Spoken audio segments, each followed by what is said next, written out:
Саламатсыңарбы? Силер менен бүгүн биз Жусуп Турусбековдун чыгармачылыгына кайрылабыз. Таланттуу акын, драматург Жусуп Турусбеков адабият дүйнөсүнө башка кыргыз акын жазуучуларына окшошпогон өз жолу менен келген.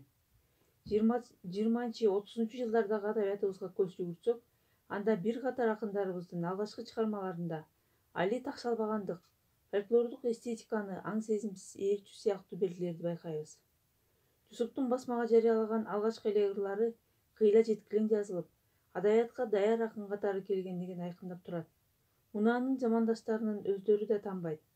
Акын Кубанычбек Маликов Жусуп жөнүндө сөз деген макаласында акын драматург Жусуп көркөм элестин эмне экендигин бир тобуздан алда канча мурдараак түшүнгөн.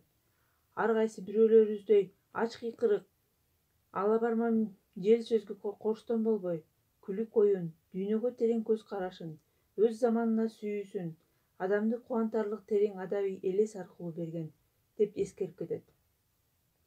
Жусуп Турусбековдун балалыгына кайрылган болсок, ал 11 жашында ата-энесинен жетим калып, жетимчиликтин азабын көп тарткан. 1921-жылы Караколдогу балдар үйүнө өтүп, андан кийин да ар кимдин колунда жүрүп, акыры 1924-жылы Түптөгү айыл чарба техникумуна келип келет.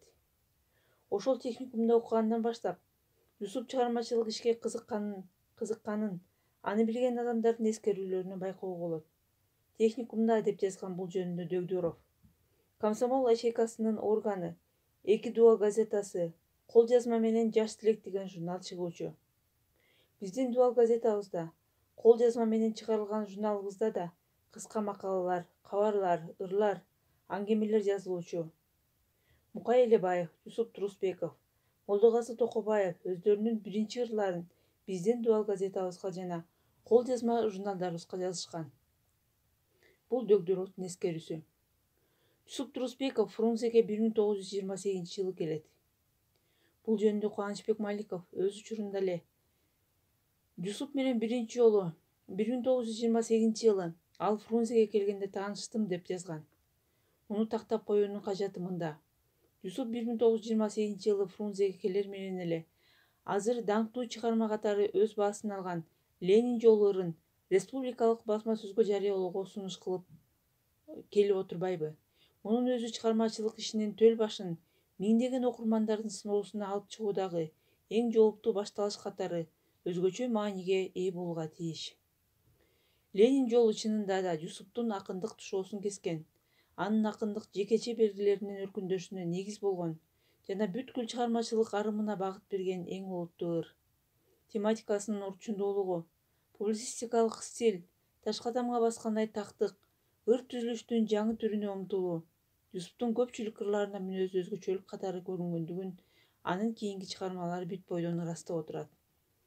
Коомдук эң орчундуу маселени козгоп, аны түшүндүрүү үчүн эң курч, таамай, элестүү сөздөрдү, афоризмдерди, аныктамаларды, салыштырууларды таап, аларды ырктуу үнөмдөп колдонуу жана керектүү учурунда куйкум сөздөрдү киргизүү менен чоң маселелердин ажатын ачып жеткирүү публицистикалык стилдин өзгөчөлүктөрү мына ушулар.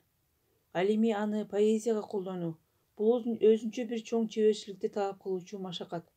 Анткени ырга публицистикалык стилди колдоном деп поэзияны куру кыйкырыкка айлантып алуу коркунучу бар. Андай болбоо үчүн акын ырга эң маанилүү, конкреттүү маселелерди негиз кылып алып, аны окуучуларга кыска, так, образдуу, курч, элпек тил менен жеткире билүү керек. Адатта актуалдуулук жөнүндө сөз болгондо белгилүү бир учурдун талабына жооп берген маселени гана түшүнөбүз. Анткени бул учурдун талабы экинчи учурдун талабына көбүнчө туура келе бербейт. Бирок мындай чектөөдөн чыгып, ар дайым актуалдуу бойдон калган маселелер да болот.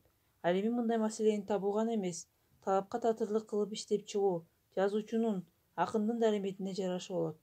Жусупта мындай сапаттын болгондугун анын Ленин жолу деген ыры айкындай алат.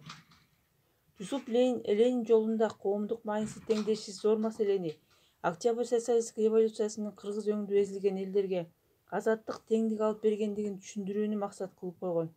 Бул үчүн акын социалисттик революциянын багытын элге жеткиликтүү жөнөкөй жол менен, түшүнүк менен алмаштырып, аны революцияны уюштуруучу адамдын ысмы менен ажырагыс билимдикти алып, Ленин жолу деп атаган. Андан кийин Ленин жолунун эмне экендигин, анын элге керектүүлүгүн, конкреттүү кырдаалдарды образдуу тама элестетүү менен даана түшүндүргөн. Башкача айтканда, илимий социализмдин маңызын, маанисин көркөм, курч тил менен аныктай алган. Анда эмесе мындан аркы маалыматтарды биз Юсуп Турусбековдун Ажал ордуна драмасында, ошондой эле Ук жер жүзү, Комуз деген ырларынан дагы көптөгөн жаңы маалыматтарды ала алабыз.